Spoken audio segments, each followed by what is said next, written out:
yang terbaik gitu. Maksudnya jangan karena ngeliat nama Argentinanya di situ banyak pemain bintangnya gitu.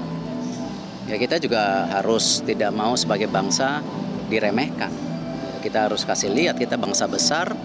Ya makanya saya menghimbau seluruh penonton yang cinta tim nasional pakai merah. Jangan pakai putih biru gitu. Salah gitu nanti. Lalu target realistis dari Pak Erik gimana Pak? Yakin menang berarti? Ya kalau saya ngelihat sebuah mukjizat, kalau sudah dapat draw aja mukjizat itu. Kalau menang termuluk-muluk lah ya. Tapi amin. Ya kalau di atas teori semua pasti kalah. Ya kemarin media Inggris bilang 4-0 katanya. Ya tapi masa kita bilang ya kita membawa Argentina untuk kita kalah, nggak bisa begitulah. Ya kita harus coba yang terbaik. Ya, kita sambung perbincangan dengan Bung Gesit. Bung Gesit merespon tadi pernyataan dari Ketua Umum PSSI Erick Thohir, imbang aja udah mujizat, menang muluk-muluk gitu ya. Bung Gesit gimana? Setuju nggak? Sejalan dengan pikiran Erick Thohir nggak? Sangat setuju, sangat setuju. Itu saya pikir realistis lah ya. Kita menang lawan Argentina itu ya betul sebuah mukjizat gitu ya, sebuah keberuntungan gitu. Jadi kalau misalnya kita mampu menahan seri aja, ya buat kita itu sudah sebuah kemenangan yang sangat luar biasa. Kan kalau kita lihat dari komposisi pemain, ranking, wah pokoknya segalanya lah, kita betul-betul jauh berada di bawah kualitas dari Argentina. Jadi nggak heran kalau kemudian kita tidak terlalu optimistis ya, kemudian bisa memenangkan pertandingan ini. Termasuk juga mungkin hasil imbang saja juga kita mungkin setengah mati baru bisa mendapatkannya. Begitu.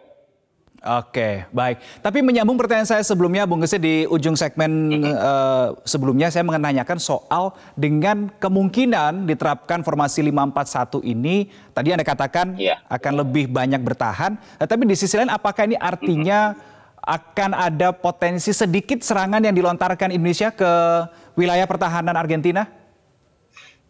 Iya, formasi 5-4-1 kan cenderung lebih kepada counter attack ya. Artinya ketika ada penyerangan dari Argentina yang kemudian bisa kita patahkan, kemudian kita melakukan transisi dari bertahan, melakukan serangan cepat atau serangan balik dengan cepat. Nah, masalahnya apakah kemudian kita bisa melakukan serangan balik secara cepat yang kemudian berujung pada ancaman di gawang atau di lini pertahanan Argentina, kan itu ya. Kalaupun kita bisa melakukan transisi, kemudian kita bisa melakukan build up untuk membangun serangan dari sebuah tekanan yang baru saja didapat, itu kan juga butuh kecepatan. Bagaimana pemain-pemain gelandang kita kemudian cepat melakukan serangan, dan striker kita yang diandalkan nanti di depan, entah itu Dimas Derajat atau Dendi atau siapapun, kemudian bisa memanfaatkan situasi itu. Ya kan ini yang nanti akan ditunggu. Tapi kalau misalnya kita tidak bisa keluar dari kanan, ya tentunya akan sulit untuk bisa melakukan counter attack. Oke, makanya tadi dibilang ya, kalau menang itu terlalu muluk, kalau imbang itu sudah mujizat. Tapi Bung Gesit, laga beda level ini, apakah ini bisa menjadi juga ajang dalam tanda kutip ya, uji nyali dan juga mental, serta meningkatkan skill pemain timnas Indonesia, Bung Gesit?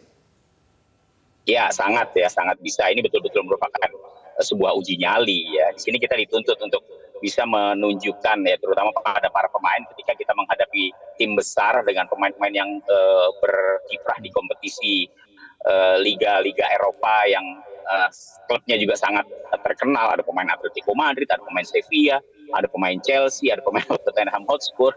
Jadi sangat-sangat lengkap lah gitu. Dan kita tahu semua bagaimana eksistensi dari klub-klub yang diperkuat oleh pemain-pemain Argentina ini. Itu kan secara tidak langsung akan membuat para pemain merasa wah gitu ya. Kita ini belum apa-apa kan begitu. Tapi kalau misalnya kita bisa mengatasi situasi itu dan kemudian nyali kita ternyata tidak jatuh dan kita tetap bisa melakukan perlawanan, saya pikir ini juga udah sesuatu yang akan bagus ya. Kita ada poin dari situ yang bisa kita dapat, setidaknya ada pengalaman bertanding menghadapi tim besar dan juga pemain-pemain yang notabene punya pengalaman dan jam terbang yang sangat tinggi. Oke, baik Bung Gesit. Teman-teman tolong juga sambil dibantu tampilkan prediksi formasi untuk Argentina yang tadi 4-3-3 supaya kita juga bisa sambil melihat ini Bung Gesit. Ketika Lionel Messi, Otamendi, kemudian juga Angel Di Maria tidak hadir begitu ya. Kalau dengan ada beberapa nama pemain yang menggantikan, ini sudah cukup menggantikan peran dari 3 pemain itu, Bung Gesit, kalau Anda lihat? sangat bisa ya, sangat bisa. Ini adalah pemain-pemain yang menurut saya kita sudah tahulah kemampuannya. Ya, ada McAllister yang mungkin saja nanti bakal diduetkan bisa saja dengan Juan Alvarez misalnya.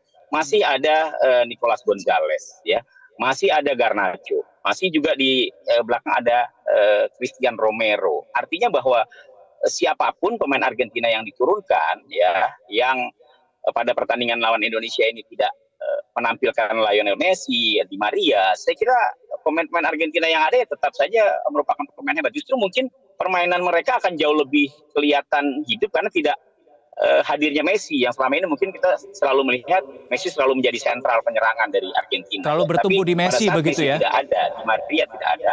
Ini mungkin variasi serangannya akan jauh lebih terlihat begitu. Oke, variasi serangan akan lebih terlihat meskipun tanpa Messi, Otamendi dan Angel Di Maria. Sebetulnya ada satu nama juga ya, Paulo Dybala itu juga nama yang cukup seram tuh sebenarnya kalau ada di skuad Argentina. Baik, Bung Gesit, kalau dengan dalam tanda kutip ya keseraman komposisi pemain yang dimiliki oleh Argentina, apa sebetulnya yang harus menurut Anda dilakukan oleh Sintayong? Ya minimal nggak dapat 9,55 nggak apa-apa lah poinnya, tapi minimal 4,55 lah, imbang lah lawan Argentina. Ya, yang paling penting menurut saya ya disiplin dalam bertahan ya, disiplin dalam bertahan. Kemudian bagaimana pemain tengah kita bisa meredam pemain-pemain tengah Argentina supaya tidak dapat mengalirkan bola secara leluasa kepada pemain-pemain depan Argentina. Saya kira itu yang bisa dilakukan ya. Kemudian kita berupaya untuk mencoba melakukan sebuah serangan balik. Tapi kan ini juga nggak gampang, ya. Nggak gampang karena kualitas pemain-pemain Argentina kan kita tahu ya bagaimana mereka memang sangat cerdik, sangat kuat lah dengan pengalaman yang begitu baik. Oke, kalau melihat pertandingan Indonesia terakhir, Bung Gesit melawan Palestina, skor akhirnya 0-0 di situ, penampilan Asnawi dan kawan-kawan dinilai cukup bagus. Tetapi masih adakah celah yang menurut Anda harus dievaluasi? Masih ya, terutama di barisan depan ya. Ini juga saya pikir perlu ketenangan lagi ya. Di lini pertahanan kemarin ada menurut saya ada penampilan yang cukup bagus ya, artinya disiplin Elkan Baggett, kemudian juga Rizky Ridho, ini chemistry-nya juga sudah nyambung. Kemudian juga dari sisi sayap kita mampu untuk bisa menerapkan sebuah serangan dari sisi kiri terutama ya, dengan hadirnya Pratama Arhan kita juga mampu untuk bisa memberikan warna ya serangan. Tapi dari sisi kanan kita masih terlihat kurang. Posisi yang ditempati oleh Yakob Sayuri ketika menghadapi Palestina itu sangat sedikit sekali melakukan tekanan dari sektor kanan, dan ini yang harus menjadi perhatian dari Sintayong untuk bisa mengaktifkan jangan cuma di kiri tapi juga di kanan. Kemudian di pertahanan juga harus lebih fokus, lebih konsentrasi untuk tidak sembrono dalam melakukan atau meredam serangan dari Argentina. Baik, Bung Gesit Budi Handoyo, pengamat sepak bola, terima kasih sudah berbagi perspektif pada malam hari dan selamat menempuh perjalanan lagi ya menuju Stadion Gelora Bung Karno untuk menonton secara langsung pertandingan Indonesia melawan Argentina. Selamat malam, Bung Gesit.